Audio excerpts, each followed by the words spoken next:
Now at the feast, it was the governor's custom to release to the crowd any one prisoner whom they asked for.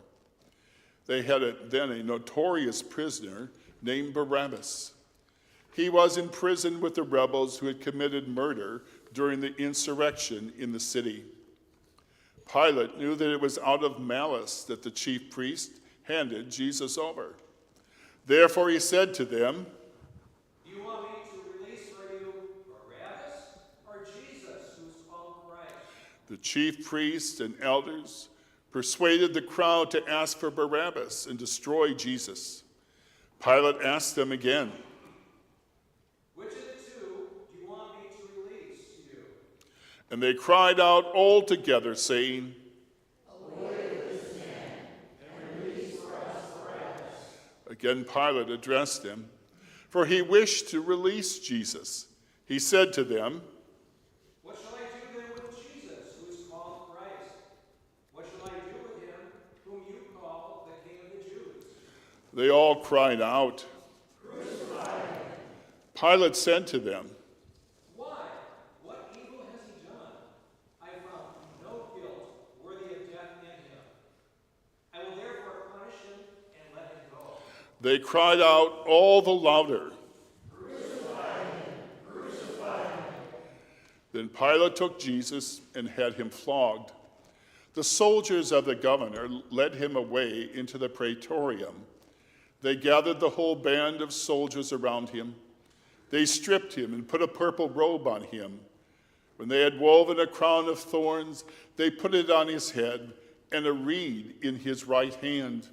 And they knelt before him and mocked him, saying, "Hail, King of the Jews!" They spat on him, and they took the reed and struck him on the head.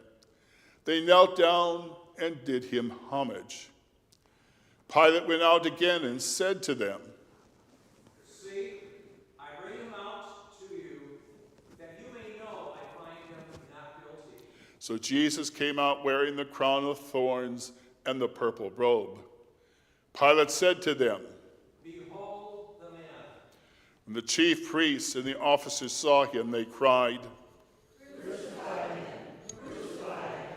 Pilate said unto them, "Shall I crucify your king?" They answered. "We have no king but Caesar." Then Pilate, wishing to satisfy the crowd, gave sentence that it should be as they demanded. He had Jesus flogged, and then gave him over to their will to be crucified. The soldiers mocked him, stripped him of the purple robe, put him in his own clothes on him, and led him out to crucify him.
The soldiers now had charge of Jesus.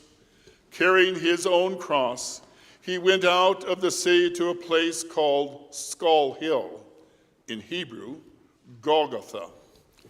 It was the third hour, and there they crucified him. Jesus said, Father, forgive them, for they know not what they do. The two criminals were also crucified with him, one on his right, the other on his left, with Jesus in the middle. Over his head was put the charge against him. Pilate wrote the notice to be put on the cross. It read, Jesus of Nazareth, King of the Jews.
One of the criminals who was hanged railed at him, saying, Are you not the Christ? Save yourself and us. But the other rebuked him, saying, Do you not fear God, since you are under the same condemnation? And we indeed justly, for we are getting what we deserve for what we have done. But this man has done nothing wrong. Then he said, Jesus, remember me when you come into your kingdom. Jesus said to him, Truly I say to you, today you will be with me in paradise.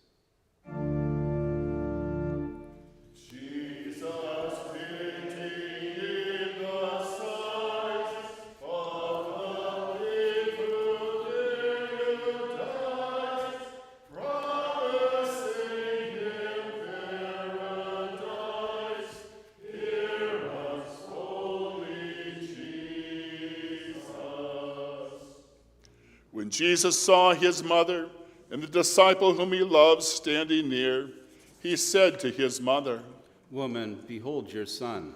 Then he said to the disciple, Behold your mother. And from that hour the disciples took her to his own house.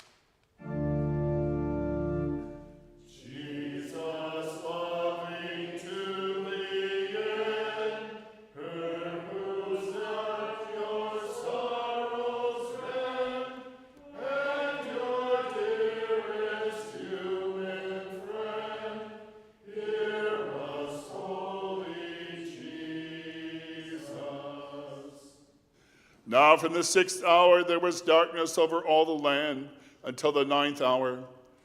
And about the 9th hour Jesus cried out with a loud voice, My God, why hast thou forsaken me?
Jesus, knowing that all was now finished, said, I thirst. A bowl full of sour wine stood there, so they put a sponge full of wine on hyssop and held it to its mouth.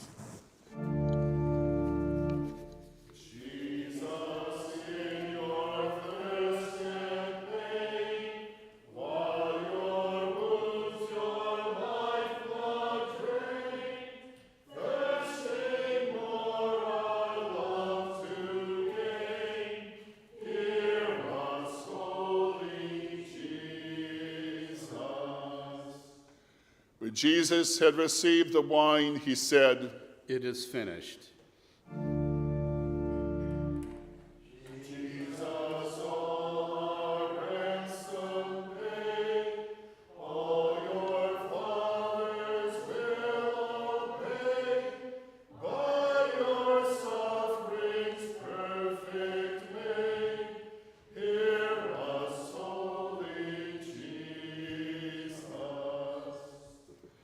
And he bowed his head and gave up his spirit. Then Jesus, crying with a loud voice, said, Father, into thy hands I commit my spirit. And having said this, he breathed his last. Just then the curtain in the temple was torn in two from top to bottom. The earth was shaken, the rocks were split, the graves were opened, and many bodies of the holy people asleep in death were brought back to life. They came out of the graves, and after he had risen, went into the holy city, where many saw them. Now when the captain who was watching Jesus saw the earthquake and the other things happening, he said, This man certainly was the Son of God.